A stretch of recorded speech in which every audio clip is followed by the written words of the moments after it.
you all for coming this evening and choosing to spend some time with us at this Greensboro community budget meeting here in District 1. We look forward to illuminating a little bit more about the budget process to you all, and let's dive in.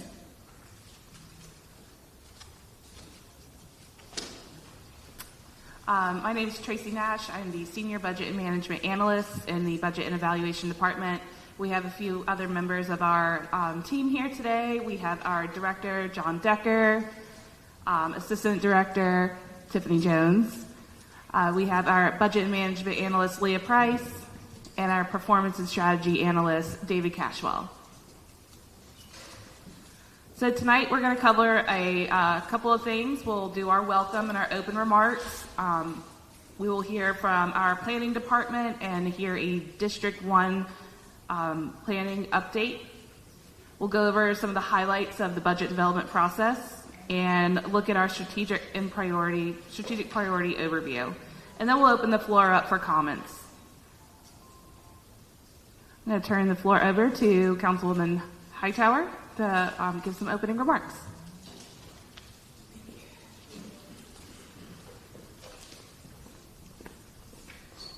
So, greetings and good evening, everyone. Good evening. I don't guess I need to say who I am, because I think all of you know I'm your representative if you're a District 1 resident. So, but I am Councilwoman Hightower. And I'm so glad to see everyone tonight. Thank you for coming out. I think a lot of times when people hear about a budget, a city budget, and they see what our budget is, it's in the millions of dollars, you say, well, how did it get there? What is the purpose? What does it do? How does it benefit me as a resident? And so I think that's a crucial discussion that we must have and be transparent about. Where does the money that we take in, where do we get it from, and then how do we disperse it out? You, the taxpayer, we get your money from property taxes, sales taxes, all those kinds of things. And you say, well, if I'm paying all this in, why can't I get a certain service? And so as we have these budget discussions tonight, we hope it sheds some light on that. For each and every one of you, please feel free to ask the team questions. They are here. There is no question too hard. If it is, we better figure this out. I will share that with you. I'm not going to belabor it. I apologize for being just a little late and us getting started a little late. There was another event at the atelier that we were having, so I ran from that to run to this because this was just as important, much more important to me as well.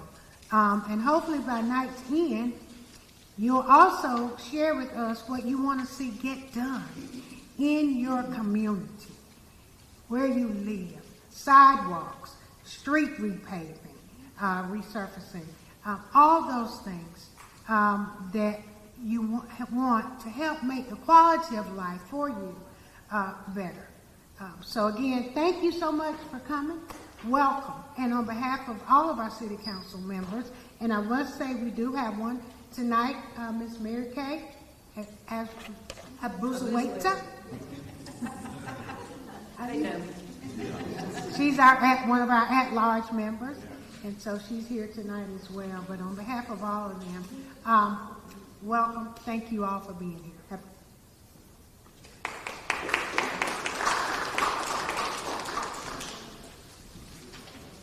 Thank you, Councilwoman. Move on. We're going to hear a District 1 update from our planning department, one of our planners, Russ Clegg.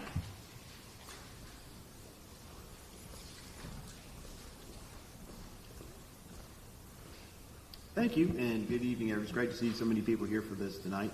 I just have a couple of brief updates that are particular to District 1 about some processes that will be starting soon that we want to make sure folks know about, and you can help us get the word out as this moves forward and hopefully participate in.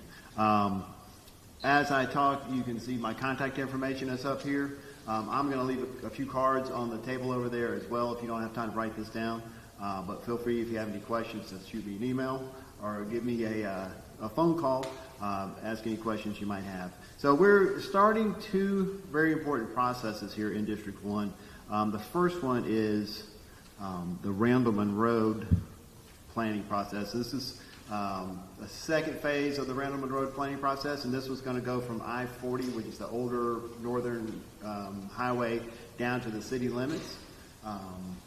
And the second one is going to be the southeast Greensboro planning process. This is a much larger area. It's about 8 square miles. It goes from 421 on the east over to 220, and then again from I-40 to I-85. So it's a big area. A lot of things going on in there. A lot of land uses. A lot of established neighborhoods. But we'll be doing those at the same time. So we talked a little bit about those. Obviously, Randleman Road runs right through the middle of the bigger area. So we'll focus on some real details with the Randleman Road, but we'll make sure these two processes support each other and make sense together. We'll get the Randleman Road done a little bit faster because it's smaller, but it's going to be key that those plans support each other. So we will focus on that as we go through both processes.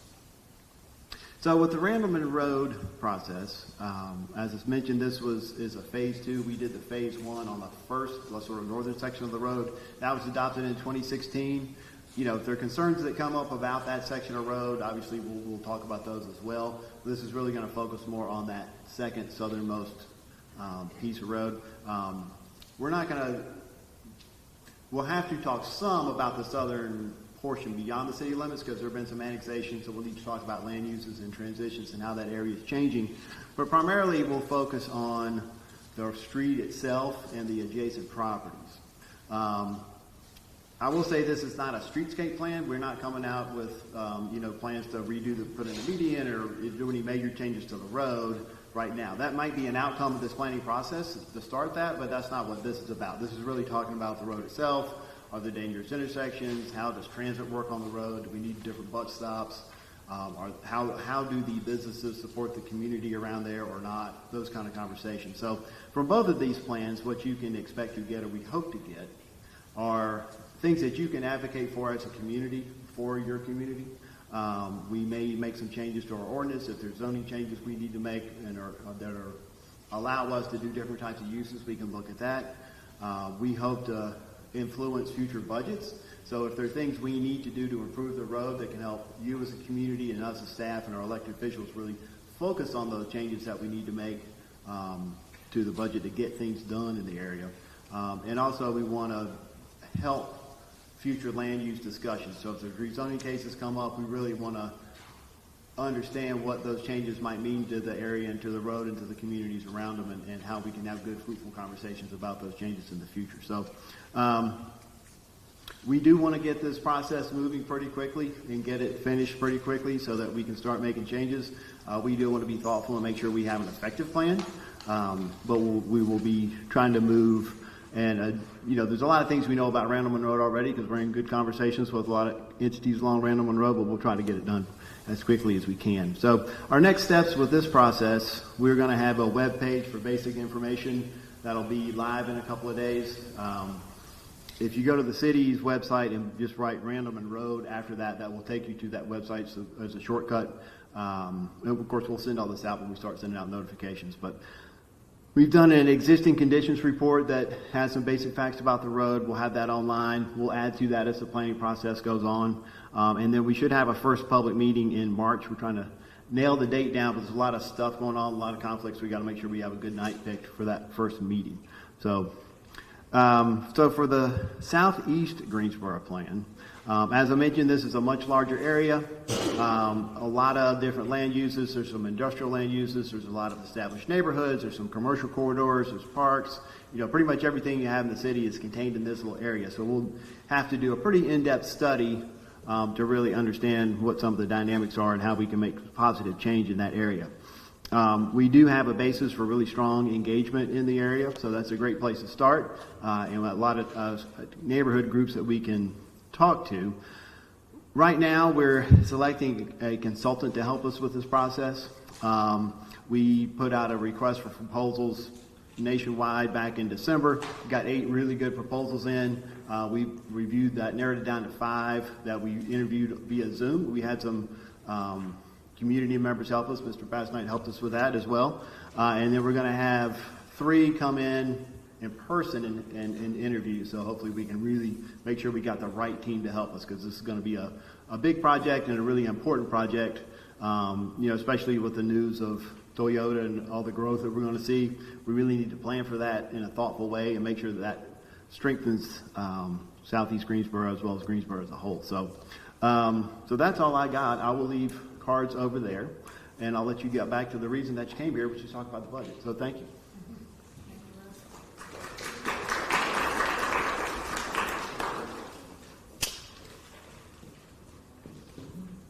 Okay. So let's talk about budget highlights. Let's see. What is a budget? So a budget is a lot of things. It's a prioritization tool. It helps us prioritize what exactly we're going to divert resources to. It's a planning tool. It helps us plan out into future fiscal years. It's also a regulatory tool. Our budgets are developed and adopted based on the Local Government Fiscal and Control Act. And it's also a communications tool. It allows us to have accountability and transparency and communicate to the public about where our resources are being utilized. For the budget development process, we are going to watch a video to help explain it.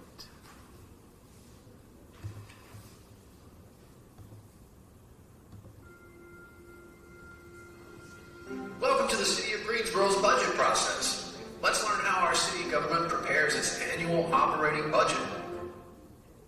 Hold on.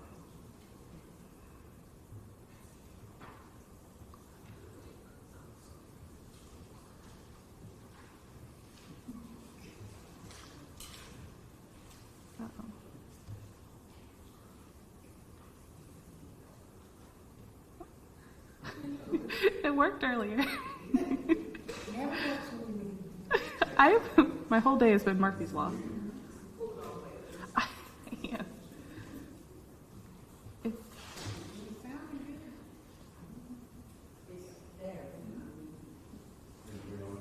And now I have to find my mouse over there.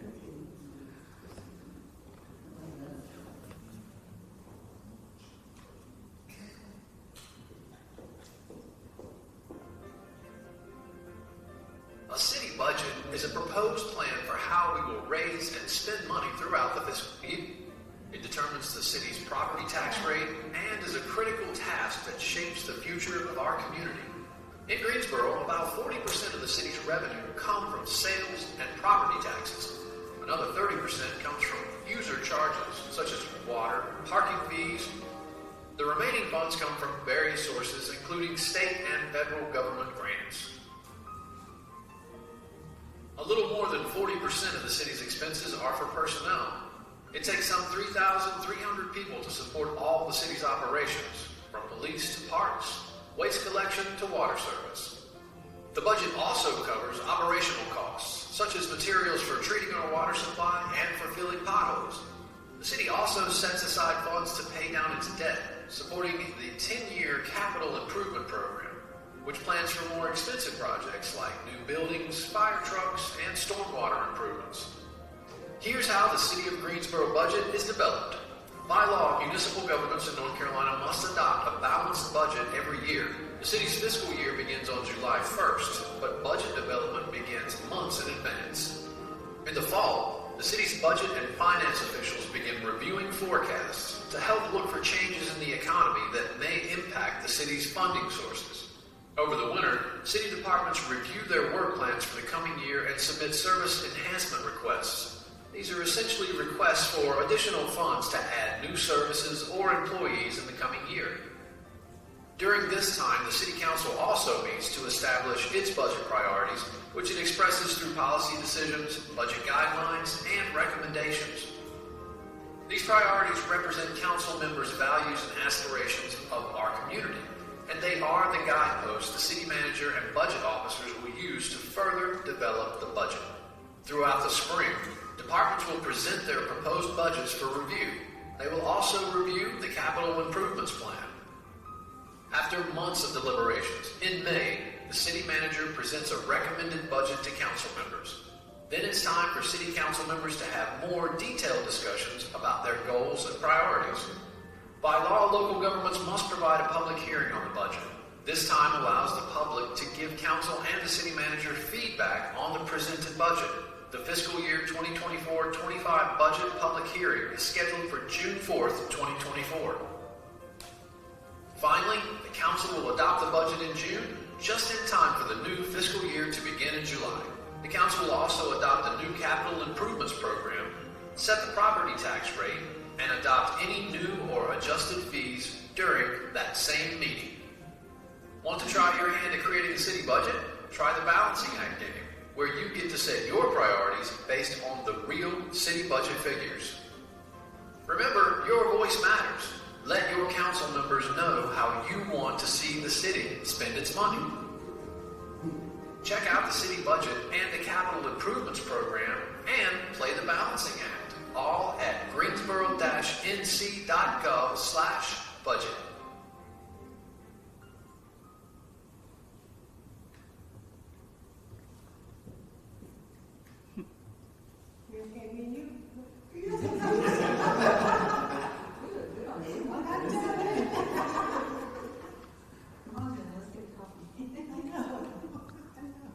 Okay.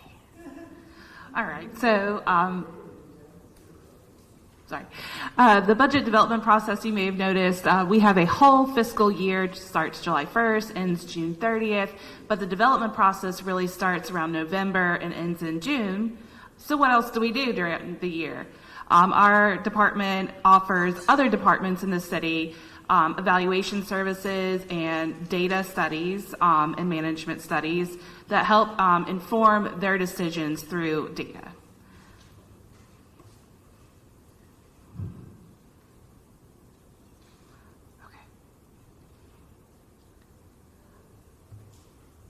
All right, so we're going to pivot and talk about what services does the city provide. We like to keep our city services in 4 different service areas. We have public safety, which is your police, your 911, your fire. Community services, which is parks and rec, libraries, and also housing and neighborhood development. Infrastructure is all things city roads and streets and sidewalks. And then general government is kind of your ancillary departments that help run the city day-to-day operations, like your finance, your city manager's office, your HR department, which we call people and culture here in the city of Greensboro. And they are all grouped into these core 4 service areas. We'd like to note that,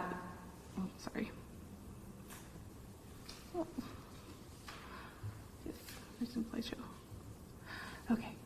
I'd like to go over the difference between cities and counties' responsibilities. The cities really take care of everything that's within the city limits. Again, your city streets and sidewalks, traffic engineering, water and sewer. Counties often act like arms of the state. They are administering social services and public health on behalf of the state of North Carolina. But they also do a few other things like register of deeds and also fund the school system. But you may see that we often partner with the county to do a little bit of economic development or a little bit of reciprocal responding to different public safety calls like fire and law enforcement.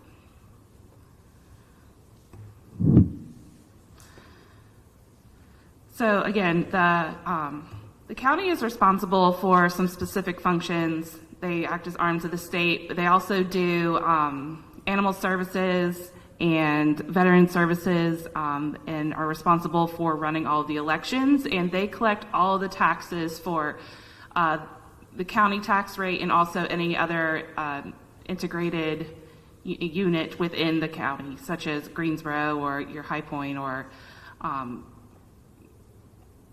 Brown Summit or whichever. Sedalia, yes. Any incorporated township or city. All right. So let's talk about the city's funds only. Maybe. All right. So here at the city, We have several different ways of putting our funds into certain buckets for accountability purposes. Our largest bucket is our general fund. Out of our $751 million budget, our general fund takes up $400 million of that. And what you get out of your general fund is your typical departments, your typical city services that you really think of as being city services. That's fire, that's police, that's your libraries, your parks and rec, your housing and development, your planning department, budget, finance, any of those things that you normally think of as a city service. Our next largest bucket is our enterprise funds. And so those are about $309 million out of the $751. And that is actually our water and sewer system. Has their own operating self-sufficient fund. And we call it an enterprise fund for that reason. Next bucket is an internal service fund. We like to keep tabs on how we charge other departments for city services that we provide to them. And then we have a debt service fund where we keep all of our funds that pay back our bonds in its own separate group. And then we have special revenue funds.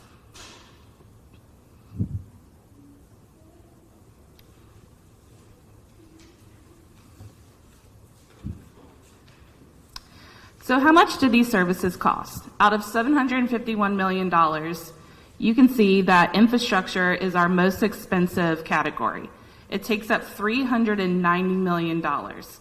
And the reason that that is so large is because that's really most of our water and sewer funding right there, largely.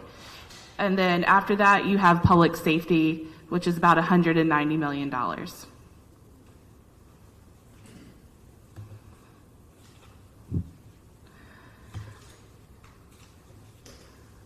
So how do we fund all of this?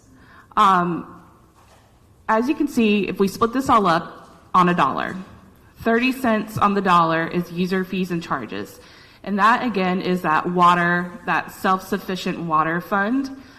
Everything they bill also goes to support their operations and their capital improvements.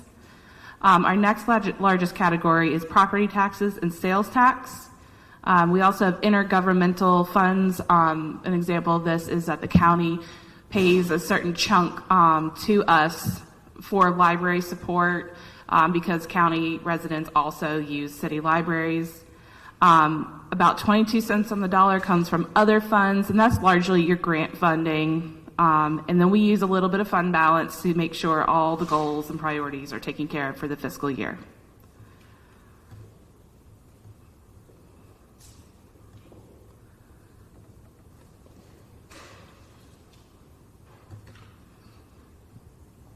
Okay, so you remember we talked about that largest bucket of $400 million is the general fund. That's all of your kind of antithetical hallmark city services.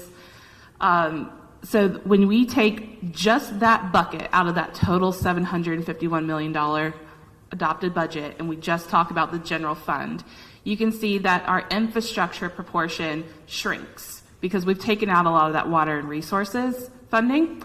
And what we're left is a majority of funding for 45% for public safety. We also fund other operations through here, obviously community services, debt service, and general government. So going back to that dollar, talking about how we fund just the general fund. So we're taking out that whole water resources piece, the infrastructure of that. 59 cents on the dollar goes towards, comes from property taxes. And then 17 cents comes from sales tax. So that's your vast majority of dollars, our local dollars here funding our kind of local services right here. Again, some other funding sources are those intergovernmental funds. We've got some user charges in there, as well as some grant funding and a little bit of fund balance to make it all run smoothly.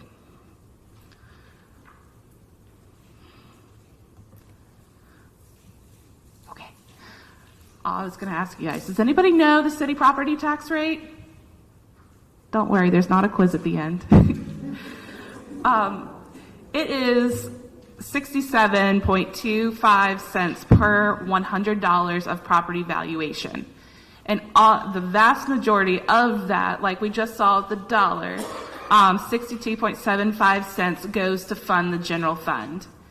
And then from there, we use 3.5 cents for our Greensboro Transit Agency, which is our bus system, and 1 cent goes to our Nussbaum Housing Fund. And then we just wanted to recap what the tax rate has kind of fluctuated over the last few years.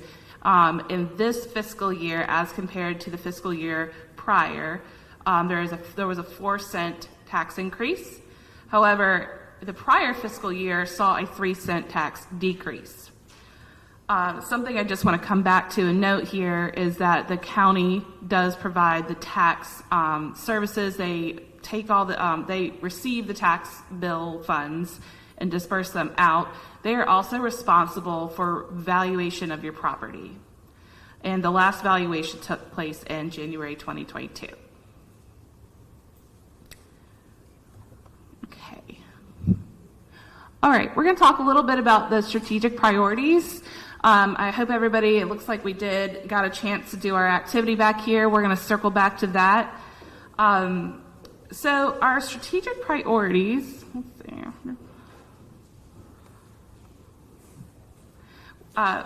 We have staff who's been working diligently to develop a strategic framework, and we have based this framework off of existing plans within the city. Like our Parks and Recs has their Plan to Play plan, our Transportation Department has Go Borough, Planning has our Greensboro 2040 comprehensive plan. And we took these strategic initiatives from each of our departments and said, hey, let's put our heads together and really kind of bring this to a higher level and pick out what has risen above as a priority, a common theme that's running throughout the city. And so we developed our 7 strategic priorities, and we are going to use them as a framework to move forward through the next 5 years to strategize how we allot our resources within the city. All right. So it looks like this group, abundance of housing, safest city, and hub of recreation and entertainment. Okay, so it looks like this group, the top 3 priorities for this district are abundance of attainable housing, let's see, hub of recreation and entertainment, and safest city. The good news is that we have already, because the strategic framework was developed off of plans that were in place, are already moving the needle on some of these priorities. For safest city, we have recently increased public safety salary as a means for recruitment and retention. The hub of recreation and entertainment, we have the Tanger Center up and running, as well as ongoing programming at the Coliseum and our parks and our libraries. And the abundance of attainable housing, we have leveraged bonds for our housing and neighborhood development department to move the needle on really making some progress towards affordable housing units for the residents of Greensboro.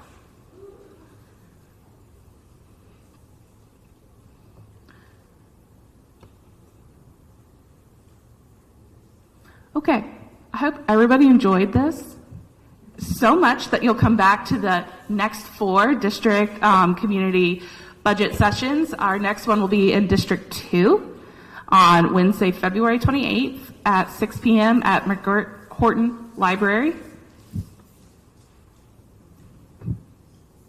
And then just a few other notes for everybody to just asterisk in your mind.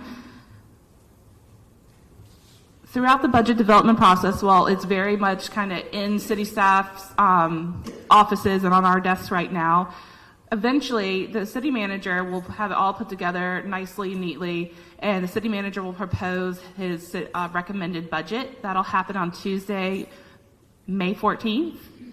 And then in between then and June 4th, the public will have time to look at the budget, and you guys are invited, and please do come to a public hearing where you can comment and have your voices heard about the budget. That's our public hearing on Tuesday, June 4th. And then our goal is to have, because by law, we have to pass a budget by June 30th. So our goal is to have an adopted budget by Tuesday, June 18th, 2024. And all of these meetings will take place at in the Melvin Municipal Office Building in the Katie Dorset Council Chamber, and our meetings start at 5:30.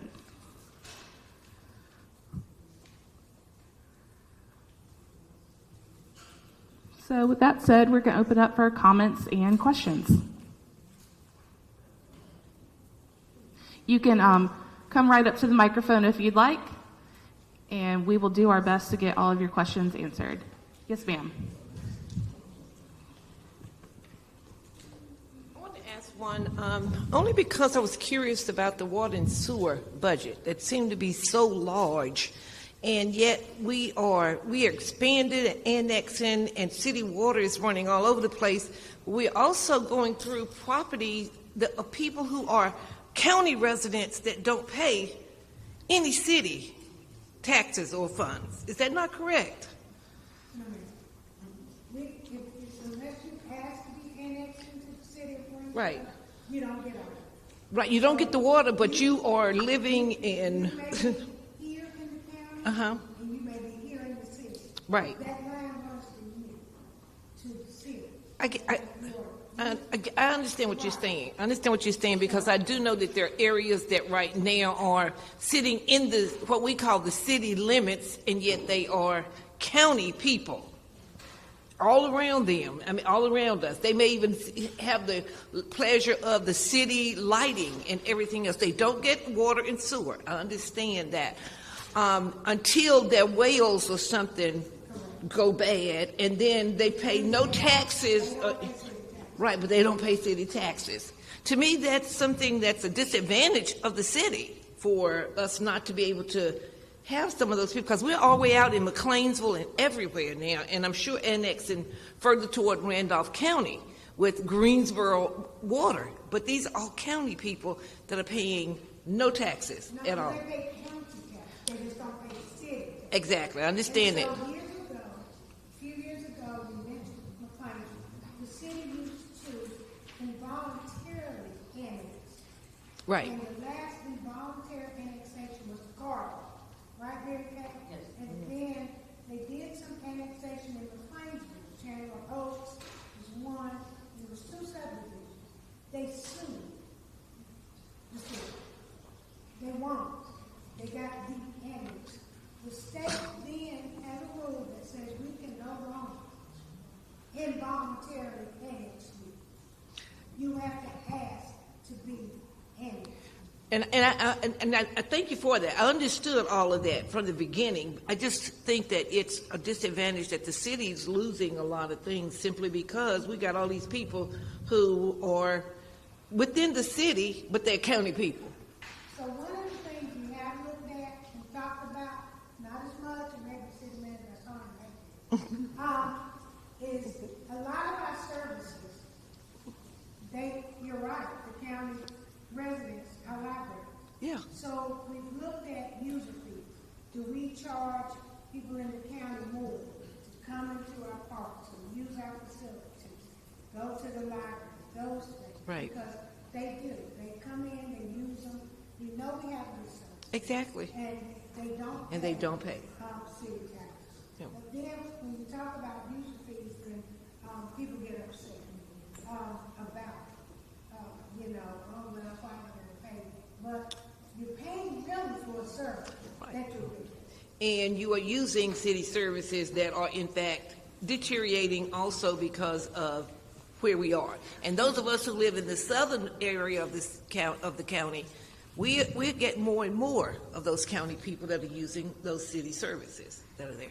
And it was just a comment that I just noticed when you were saying water and sewers that much, and yet we got all these people that, is running around, like you said, their streets and things that are there, until their wells or sewer tanks decide that they go bad and we're not going to redo it. Now we tapped into the city stuff. Okay. Yeah, I was just going to say that if there's anybody outside, for instance, wherever it's run, for instance, we're doing down the Liberty and places like that, they pay 2 to 3 times the water rate. So we are recouping It's actually four. four times. If- How whatever the total is, I know they pay a lot more. So we have one of the lowest water rates in the state, and they're paying double or triple or quadruple, whatever the fee is right now. Right, but all of that's county things that are still there. I'm only advocating for the city. Yeah. And if the city isn't getting any of that revenue, but that's down in Liberty. That's why they Okay. pay more. They pay more in the county than you pay in the city. So if your water, say for example, your water bill is 30. I don't know, I don't pay it. They probably pay about 60 or 80. Yeah. If I may add a little bit. So you remember how we said that the Water Resources Fund is a self-sufficient fund? If there is somebody out in the county that decides they would like to connect to our system, Right. they actually have to pay a system development fee as well as a connection fee, which is very hefty. It's thousands. And then because even though they're not annexed, they are paying a higher water bill rate than somebody who lives in the city. Okay, and that's why.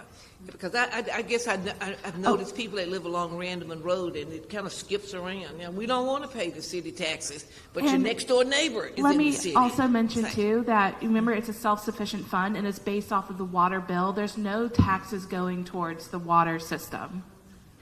It's all based off of the water bills we bill out to anyone who's connected to our Gotcha. system. Understood. Yeah. Yeah, thank you. Thank you. Yeah. Yes, Hello. ma'am. Hi. How are you? Eviction is a big issue here in Greensboro. In 2022, 16,000 evictions were served to renters in Guilford County. We know that the county has used COVID funds to help tenants get access to legal representation, mediation, and rental assistance. You did mention bonds earlier, but how is the city working to prevent evictions, and how is currently being spent on eviction prevention? How much? That is a wonderful question. So, okay.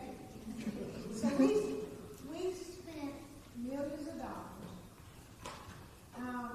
to help with rental assistance. Back when COVID happened, we got money from the federal government to assist in rental assistance when people were not working and COVID was shut down, and we understood that. But mostly comes into us for housing. So I know we get accused of evictions, but we don't evict people. Okay?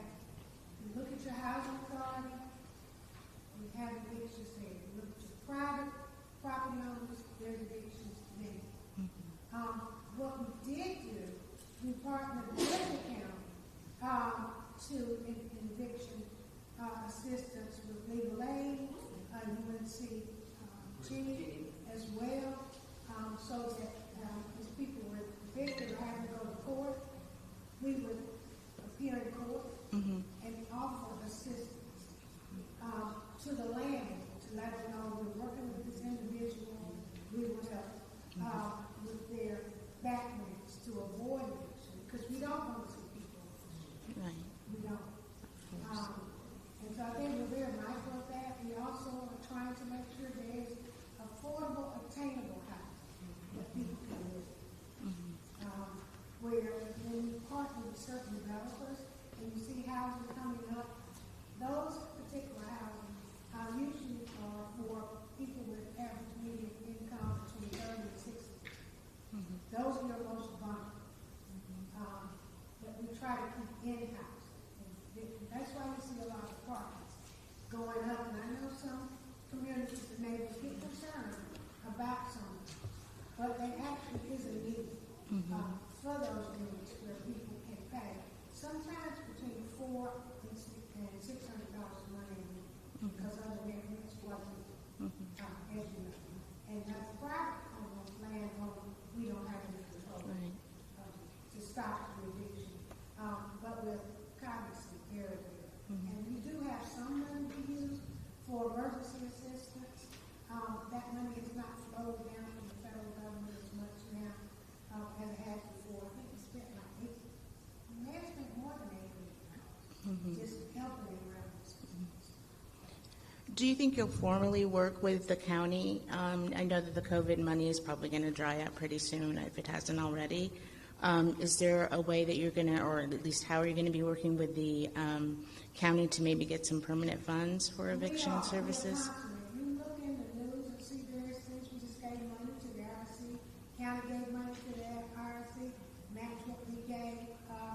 And so we're working better with different county than we ever did in the past. Because the citizens are who we both serve. You live in the city, you pay city county tax. So you're essentially a county resident as well. So yes, ma'am, we are working together more than ever now before. And we will continue to do that because we recognize the important need. Okay. So our money has to be used for the residents. Yeah, thank you. I got one question. After y'all make the decision, this is towards infrastructure, how do y'all make a decision on the changes as far as like leaf collection and all? Because making the new changes and all, it takes jobs away from different people with the new system. Chris Marion, and Sharon and I are here. I heard my question. I don't know. Who wants to take it? Sure. Let's hear from Chris first, maybe.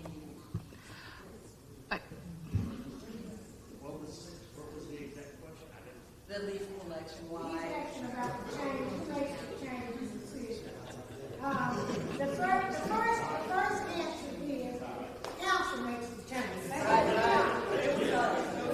We make the change. We make the decision through vote. Once we've heard all the facts, we made all the decisions to make that change. Whether it's loose leaf collection, that's been right now the most hottest item in the city. But I would say that my colleague is here, and we started out a few years ago and opposed it. And we've stayed in opposition to it because we recognize that it really does. It's a service that if people want it, they should pay for it. And what we were offering really did not benefit certain communities because they had less tree tonnage than certain other communities. And so people's leaves were sitting on the street for weeks, going into our sewer lines. It's backing up our water system. People driving over, walking over, bicycling over. It's dangerous if it rains. And then our workers who had to get these leaves had a lot of workers' compensation claims. But we'll let Chris take the heat. Well, Chris Marriott, interim solid waste director for the city. I think Sharon basically answered everything there with that. Staff was asked to find alternative methods for leaves being in the street for 4 and 5 months. As you can well expect, it doesn't make sense for us to go out to a house and say, hey, your leaves are in the street, can you move them back? And then 3 days later, we're out there with a vacuum truck picking them up. It's just extra work. So, it's really an unenforceable regulation to say, put it out there. And somebody started to never enforce it back way before any of us ever remember being involved, living here, owning a house, etc. Because I drive through other towns like Thomasville, and theirs are all behind the curb, nice and neat, not in the street and everything. Greensboro, they were all in the street all the time for the 25 years I've lived here. So we were asked to find an alternative. We have found an alternative for leaf collection, providing everybody a cart, and we think, and we know people don't like change from the get-go, and they're a little resistant to it, but we think the cart will be a favorable thing because it's totable around your property. You put it out, and it fits way more than you think it does. Trust us, it fits way more than you think it does. Think with every week. in there, and it is picked up every week, not just twice during the leaf season. It's picked up all 52 weeks a year, whatever you want to put in there. We'll pick up that yard waste cart. There's means if you buy you can get a second one and fill it up. The city will collect your stuff. But Councilmember Hightower is right. The private industry and landscapers have said, well, gosh, the city's not going to do this service. We'll do it. I know for a fact 2 years ago they were charging $100 per house to pick up your leaves. That dropped this past year to $60 per house to pick up your leaves, because I also oversee the landfill. We went from 2 landscapers that had capabilities to do that to 14 this year. That's growing in number, so the more that are out there offering this service, the less they're able to charge because somebody's undercutting somebody else. There was one advertising in my neighborhood the week of Christmas to do it for $35 to vacuum up all your leaves. So, with more people into it, there's an alternative to it that the private industry has found for if it's something that the public really, really wants. But we think that you can get by with the cans every week and your bags. So, and that decision was made by council. Staff just found a way to make it happen. I just want to add that one of the main things that sold me on it, and Sharon and I talked about it 11 years ago, I guess it was, and tried to bring it forth, and everybody said, no. We knew we would get voted down. But the public safety issue is a huge one for me. The public safety, we even had a fire truck and police cars that were sliding on the wet leaves because all the leaves were in the middle of the street. So when you think about that, and the leaves are on both sides, say on one of the smaller streets, which there are a lot of smaller streets in this area, that, there's no way for them to navigate to get down the road.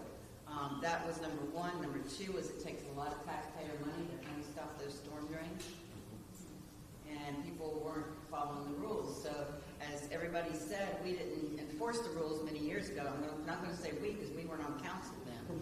But it is a service that we're being accused of taking away that our taxpayer money pays for. No, it's an extra service that we have offered, which costs us a lot of money. So I was going on the public safety. Sharon and I were both. And let me say too that we were one of the last cities.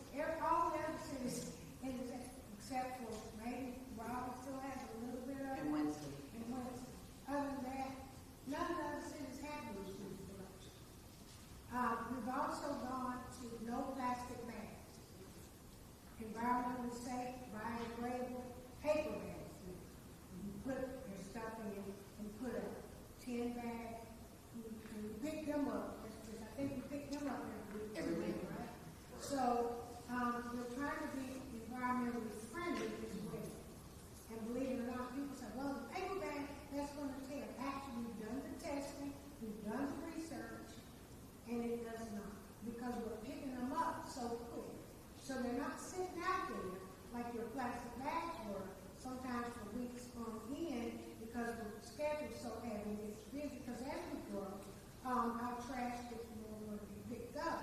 But our workers also will have less injuries because they're picking up less heavier plastic bags with water in them as well. I'm sorry. Yes.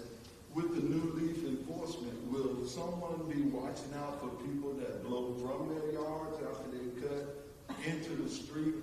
Because it irritates me to see it. They'll be blowing it right out the street, and it's like they blow it in the middle of the street. It's dangerous.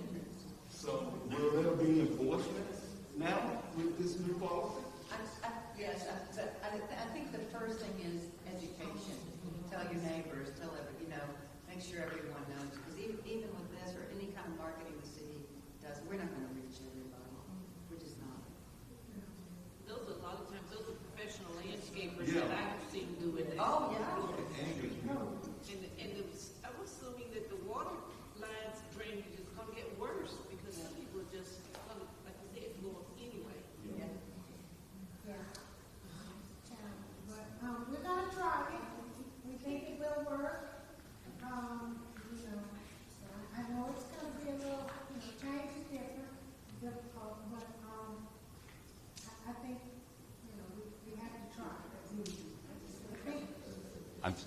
Yeah. Is that, yeah. Can I ask the question? Can I ask the question for us, or are you going to do it? Thanks for letting me jump in. I'm told that this one will turn into a pumpkin soon. Yeah,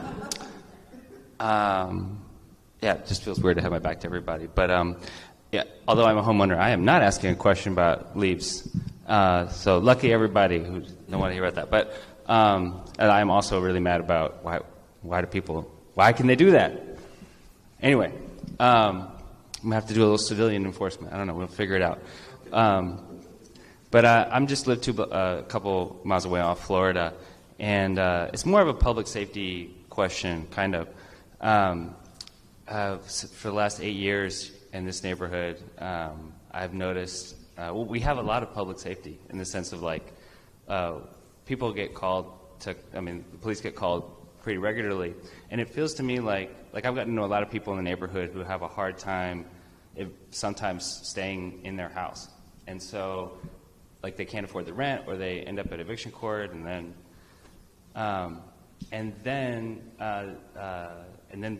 they end up being an issue of public safety, basically. So it feels to me like I saw the breakdown, but it actually feels like we're actually spending more on homelessness through the public safety budget sometimes, is what it feels like. And I wonder about, is there a way to do a little bit more to keep people housed so that we don't actually end up spending that much on when they become homeless, when they need a kind of support that the county is supposed to provide, but the county doesn't do enough, or it can't do enough, or I'm not trying to encourage the passing the buck between the city and the county, and I know our property taxes pay for all of it, but I guess that's my question, is just, is there more we could be doing in terms of just being able to keep people housed with the budget that we have? Yeah, that's it. So there is what I consider our public safety experts, but I hear your concerns, and I know a few years back, we talked about defund police, and where people misunderstand about defund police was not that we do away with it, but that we also fund more into our parks and rec, our services that are community focused, housing initiatives, and I think we try to do that. Through that, our neighborhood development is where most of our housing is focused on. I think what we've tried to also do is make sure that our homeless are not targeted. We have a behavioral health, because quite frankly, let's be honest, so we know some of our homeless have substance abuse and mental health issues, but they need service, they need treatment, and they need help, and they need assistance, and it's not always a law enforcement, help that they need. And so, but we couple that with our BRT, with now they go, and when there's a call, maybe somebody is having it. Yeah, my question is really can we keep people housed so that they don't need BRT and they don't need all the social services that we also pay for? Well, that's going to be hard to do, because when you've got mental health issues, there are people who are now homeless who you can't just simply put in a place to stay. Yeah. They need case management, they need monitoring, and some of them don't want to live in a house. Let's just tell them. Okay? They don't want to live. Okay? That's the one that's difficult to try to deal with. No, I'm talking about people who do want to stay, but they're having trouble staying in their house. So I would say, and some county commissioners. That's why this is County Commissioner Frankie Jones, he represents this as well. And so when you think about housing, right? I mean, you have three entities that are intersecting. You've got the City of Greensboro, like you live in city limits. You've got Guilford County, and you may have the Greensboro Housing Authority, right? When you think about the county, because I know a lot of times the first call is to the city. But at the county level, depending upon the demographic, depending upon the person who's experiencing the housing insecurity, there could be vouchers that are available. And so there's some technicalities that apply to it. There's certain qualifications. But what I would encourage you that to the extent that you're seeing someone who may be experiencing that, to make sure that the county gets a call. I can't make a promise that in every instance we can address it, but I can tell you that there have been times when there have been families who are unhoused, and we've been able to get them into temporary housing through voucher programs that are passing federal and state money. So I would say make sure that the county gets a call that you make during that. Only other plug I'll make, just like this is a great event tonight in terms of engaging, the county's doing the exact same thing on March 11th. The District 7 and District 8, which is mostly District 1 and 2 for the city, will be having our joint budget meeting at Harrison Middle School at 6 o'clock. So March 11th, and you'll be able to hear a very similar presentation to what you heard tonight from the city or from the county perspective. And where you That's a great question. I know we have a lot going on, but I just want to jump in real quick because it does create a public safety issue when that house is empty and there are people who might move in and might not be doing what is the right thing to do. Is that kind of what you're talking about as well? Part of it. So yeah, so that's why all of this is connected, and because you don't want people who are not doing good things living in that house, you would rather have that family back, and so that is why it's all interconnected. Hang on, I saw a hand back there in the back row. Yes, my question was regarding the leaf collection. Stand up, come in and I'll be sitting down. Let's hear it. Well, there's a number of different issues. I'm actually in District 2, but No question, working with but working with the South Florida Road Historic District, and so I'm an honorary member of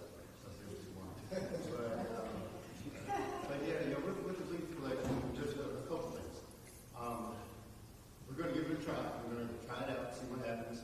At what point do we go back and revisit it to see if it's working or not? Is there a timeline for that or anything like that? Or does it? Several years. Okay. Several years. Well, Is that the I'm just timeline? speculating. Chris can answer.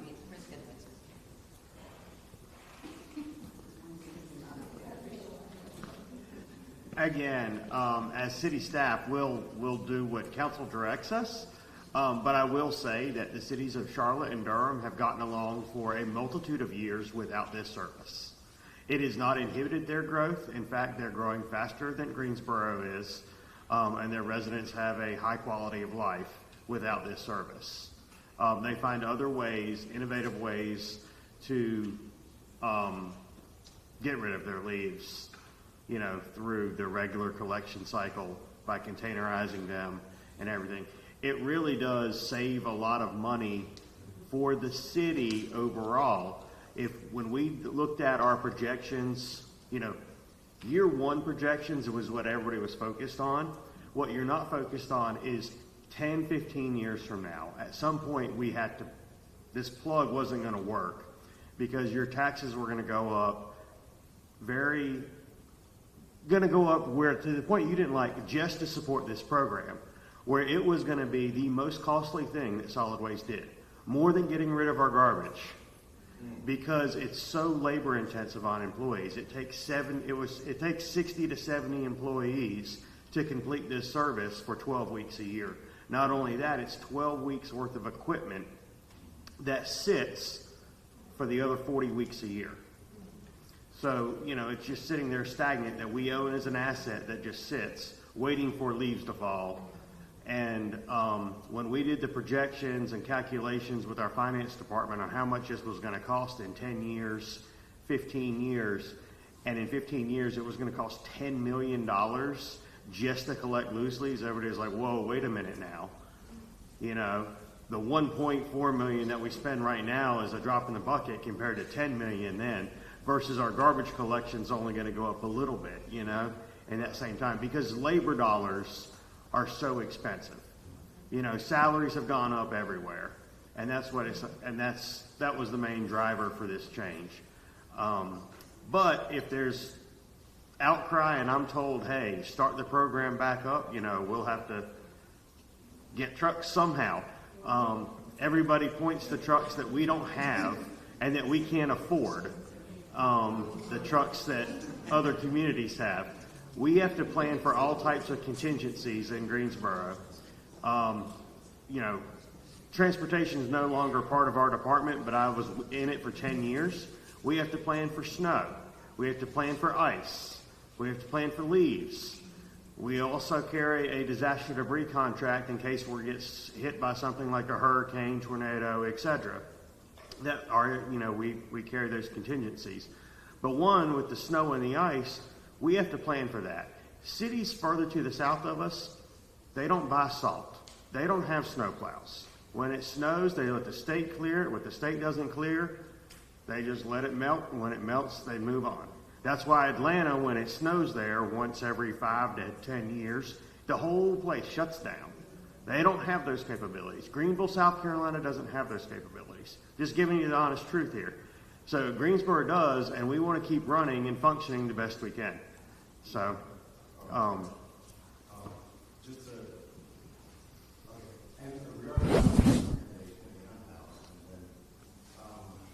just to hear the different organizations that are working together, because preventative is better than trying to play catch up. And so, I don't know the information. Is it available if someone's going through that process of being evicted or whatever? I mean, where do they find these resources? I mean, how is that information gotten to them so that they may take advantage of it, or at least put in an application or whatever? So we have what's called here in the City of Greensboro Housing Coalition, Partners in Homelessness. And so Greensboro Housing Coalition is our entry point. We have a housing hotline. So when you're running into a problem situation, to give them a call. They generally put out the call to Partners in Homelessness, whether it's welfare reform, Salvation Army, urban ministry, service center,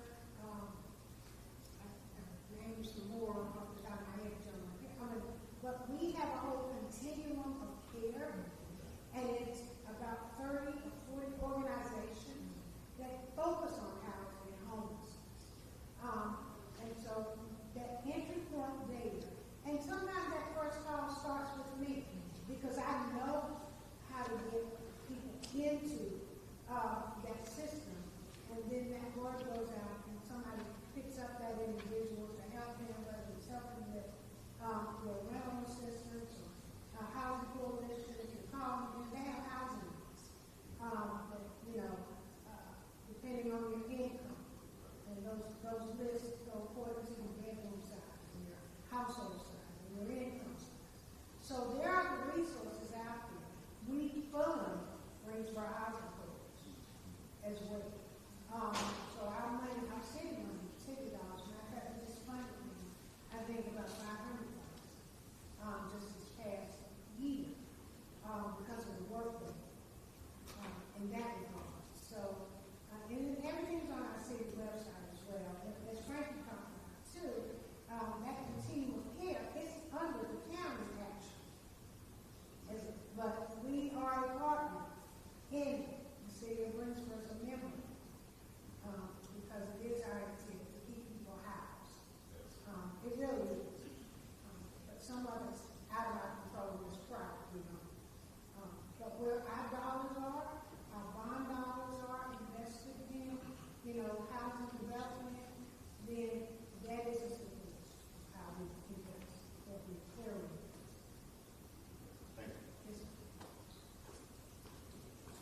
Hi. You're going to hear a theme with all of our questions. We've been doing canvassing in the community around evictions, hearing how they're impacting folks. We had someone share about the $16,000 that happen annually. That was 2022. It was also the same number in 2008. So we've kind of returned to this high eviction rate after the pandemic.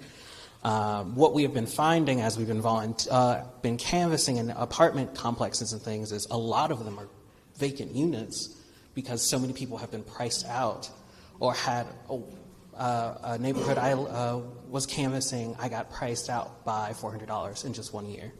So now people are having jumps of increases in $100 a year now. So it's been creating this barrier to affordable housing, safe housing, and we're trying to see, like, yeah, we know evictions feed homelessness.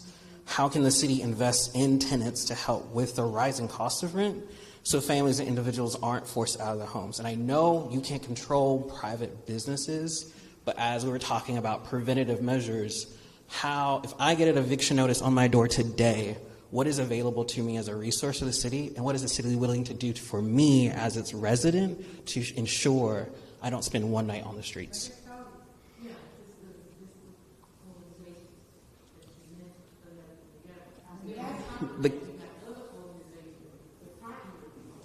What I can say is when I talk to people about evictions, they don't know these things exist. They didn't even know the team project existed until we brought it out. But I'm trying to. But it's out there, and so what we need is you who walk the street and can to help us get that word out. Well, I think what I'm trying to say is, in this whole thing about assessing as well, if you're assessing that you have these services, they're not reaching the people, instead of putting that work off on other people, what is the city willing to do? And, we're talking about budget, invest to make sure that everyone has access and easily accessible access to these resources so they can stay housed. That's a big number of people facing evictions. But I'm saying if it's not enough, how do you change that word? Well, how do you, again, we're into social media, so everybody's got a cell phone nowadays. Are you walking? We talked about this before. How are you knocking doors? Well, we don't knock doors at the city. But is that a thing that you can partner with? Knock doors at the city. I'm one individual council person. For me to hit the street and walk doors, I'm gonna be laid out at the dinner. Right. No. I'm gonna tell you that right there. But you have a city working for you, this continuum of care back here that's working for you. The continuum of care is where you need to share those concerns, because those are the agencies that are there to help those individuals that are facing evictions, homelessness. That's what their purposes are. And those entities are funded. They apply for funding through the federal government as well. I don't know where Frankie is, but He left. As well, but that's something that, because they are the collaborative applicant for all these dollars that come in and get dispersed out to all those various agencies. And it may be a conversation that we really need to have with them, how they can be, because they do the time and place count. So when you go out and you count for the homeless, so they're out doing the time. That organization is the one that does the time and place count.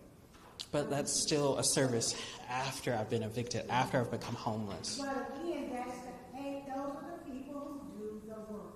And so what I'm saying to you is to have the conversation, or you have the conversation with them on how do you do the work prior to, or how do you ensure that everybody knows where the services are. Can I ask, what do you think needs to change around that so that that can be true, so people have that access and what they need?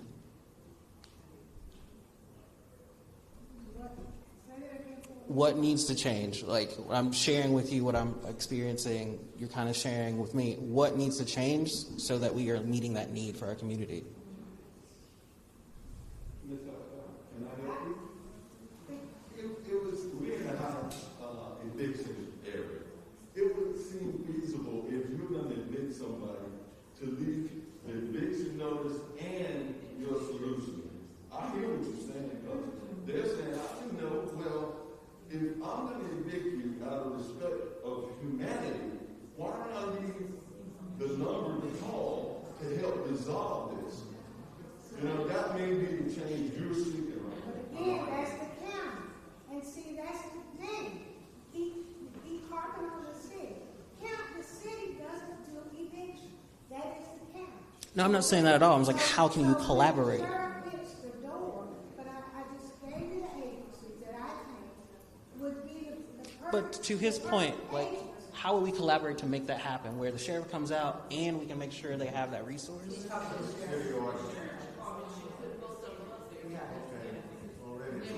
Gotcha. Gotcha. I appreciate you.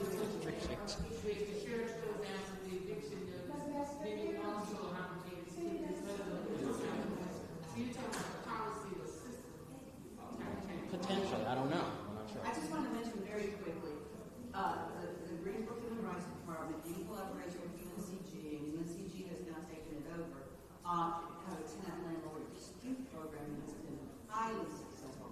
How do you find out about that too?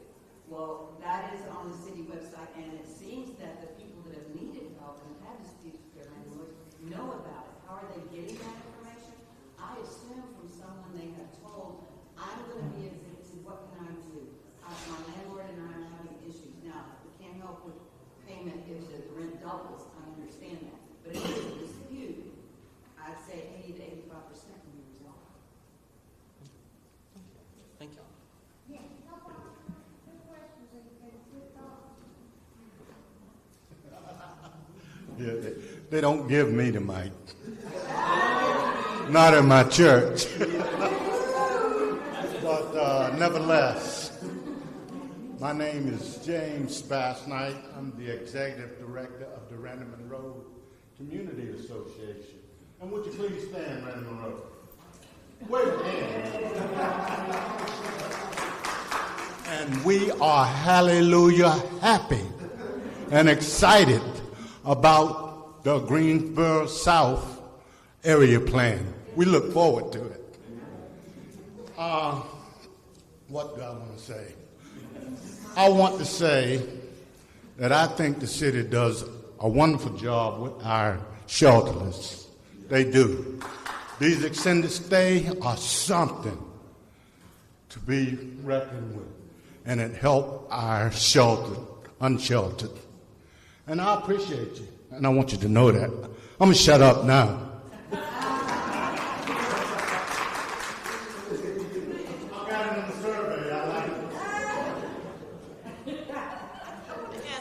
Last question before I know I've got to go, and it may be pertaining to budget. Only because I participated for an entire year on the participatory budget, and our area was awarded a grant, and I understand that the city has taken that $100,000 away from our district. I'm going to turn this over to David Cashwell. He is our strategy and performance analyst and in charge of participatory budgeting.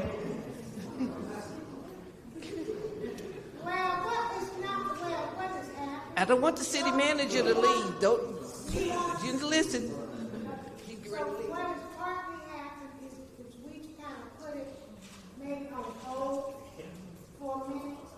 We haven't totally taken it away because I was on the original committee that brought us participatory budgeting, and I believe in the process because it does things just like tonight. It teaches you about the budget and how money is allocated for your district, things you want to see your district done. And so the most recent participatory budgeting is where the trolley came out of. And so when it was pulled out of that to try to make the trolley work, and so we just decided to kind of, I didn't go, but it happened, that we're going to put it temporarily and rethink it maybe. That's my thinking. This is rethinking? I'm thinking wrong, but I want us to go back. But what I really would like us to go back to participatory budgeting is go back to the original intent. And the original intent was to allocate $100,000 per district. Not a lot of money, I get it. But it was to frame around, okay, if you wanted something in your district that the city was not getting to quick enough. Say you wanted a crosswalk or a corner. We weren't getting it because it wasn't on our list yet. But you wanted it. Right. And so how do you work with city staff? How do you craft that budget? What does that cost? And then democratically, you all in the district vote on that project. And whoever wins gets the project that they like to see. Right. And all of that happened last year, and the budget was taken away. So the voting for the last cycle did occur. There were winning projects. As part of budget development, the funding for those winning projects was delayed as part of this year's budget. That will be under consideration as we develop next year's budget. How, when, where those winning projects will be funded.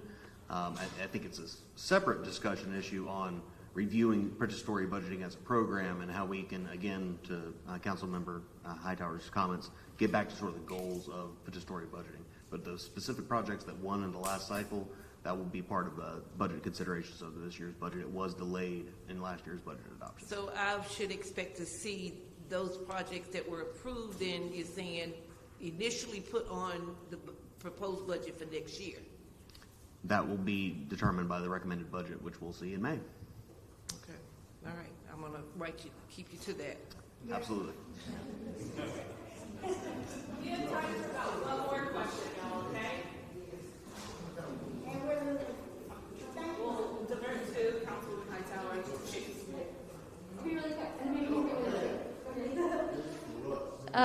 Since we've all just been talking about housing a lot tonight, I was kind of just wanting to ground. I've heard a lot of amazing things from y'all, and I want to say thank you for vocalizing like your support for keeping people housed in Greensboro. I mean, as we can see up here, that is our biggest need. And I come to a lot of city council meetings, and I hear us from all over the city talking over and over and over again, we just need housing, right? We need housing. And I hear that you guys hear that and you're taking into account. So I just quickly looked up last year's budget to kind of see, you know, as we're talking abstractly, like tangibly in terms of the budget, like what does that look like? And so I saw about, it looked like maybe 9 million budgeted for housing and neighborhood development last year, and 91 million budgeted for the police budget. So I guess I'm just curious if you can kind of walk me through that for this year's like budgeting plans. Like how are we going to tangibly invest money in housing? Like what does that look like? Yeah.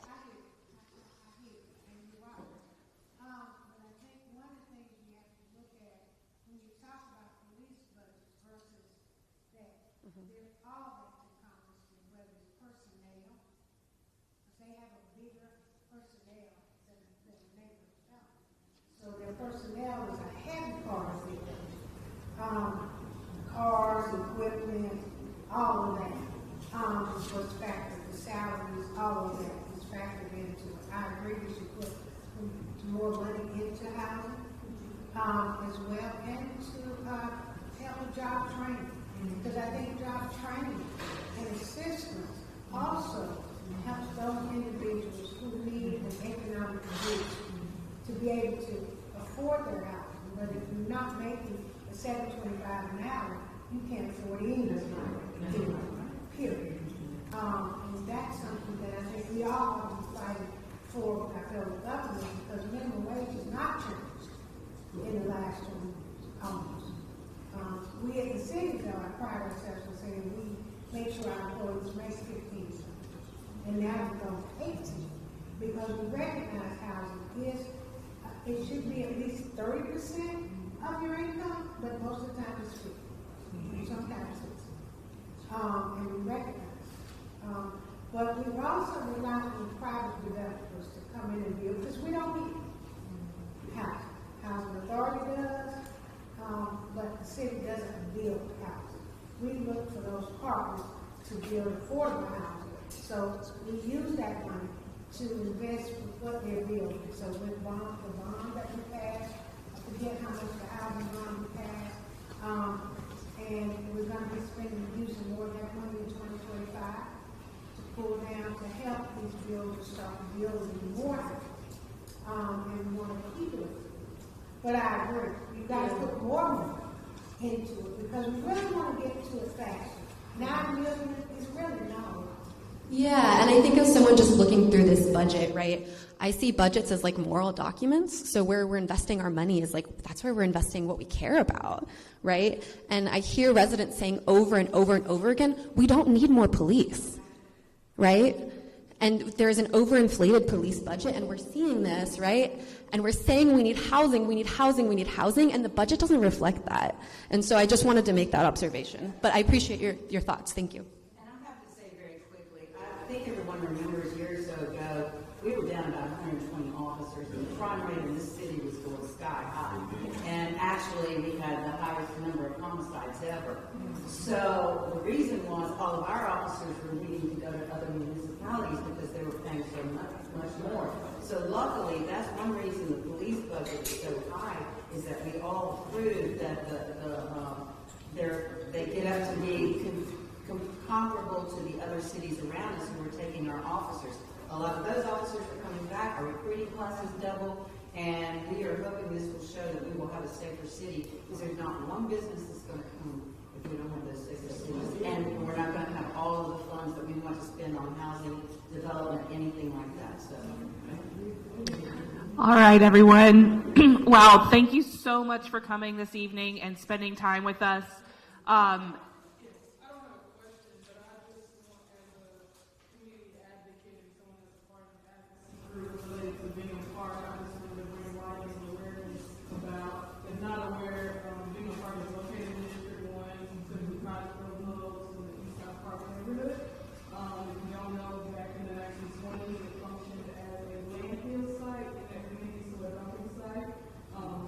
Still see that resident today. If you go to the neighborhood track, a lot of people still dump there today. It was then closed in the 1950s. It later on turned into a city park. As years went on, there's been research done, identified that the contaminants of that park is starting to shift the ground. It's unsafe and harmful to the residents of that neighborhood. And so, as an advocacy group with residents from Eastside Park in partnership with, again, our city council, like Sharon Hightower, Commissioner Franklin Jones, and other neighborhood associations, Parks and Recs as well. We're advocating and working together to try to get remediation dollars for Bingham Park. And a part of that budget will hopefully go towards Bingham Park. I think it's split between us and downtown park projects, and so we're trying to get part of the game of these meetings to prioritize having a safer city, having a safer green space for this neighborhood. Again, it's just a wasteland of space that needs to be turned into something that can help this community thrive. It is going to be a combined project, with Hampton Elementary School. If you do not know, it was closed down due to the 2018 tornado and it's not planning to be reopened. But it did, we are now looking at it as a merged project for both sides, Bingham Park and Hampton Elementary, again, to hopefully turn this area or that space into a place that we can invest that into the neighborhood, anything like recreational space, maybe housing, again, but amenities, or provide green space and activities for our youth and young adults and seniors in that community to again thrive and improve their health and make it safe for our neighborhood and provide recreational space. So we'll be trying to continue to come to these meetings to advocate for that funding and in support of our council. Woman, she's behind us and refreshing that. And so we just ask that people share the word about the remediation efforts. Full remediation. So we're asking for a full cleanup. We're working with the state as well. We're one of the between $39 to $40 million. And 7 to 8 million of that will come from the state budget or the North Carolina Department of Environmental Quality. And so again, we're trying to advocate to bring us together, so a portion of that budget will hopefully go towards that remediation project. So please spread the word, please show up, and also please support and advocate with us for remediation dollars. And the 10 acres have that is now unusable, and the park has been closed, houses a baseball, a soccer, a basketball, walking trails that the community cannot use, so there's no recreation there. And thank you so much. Thank you for bringing that up. All right, everyone, thank you so much for spending time with us and coming out and sharing your thoughts and your comments. Please do pick up our cards. If you have more thoughts and comments, you can send us an email and drop off your surveys over here on the Greensboro Budget and Evaluation table, if you would, please. Thank you again, and I hope everyone has a wonderful evening.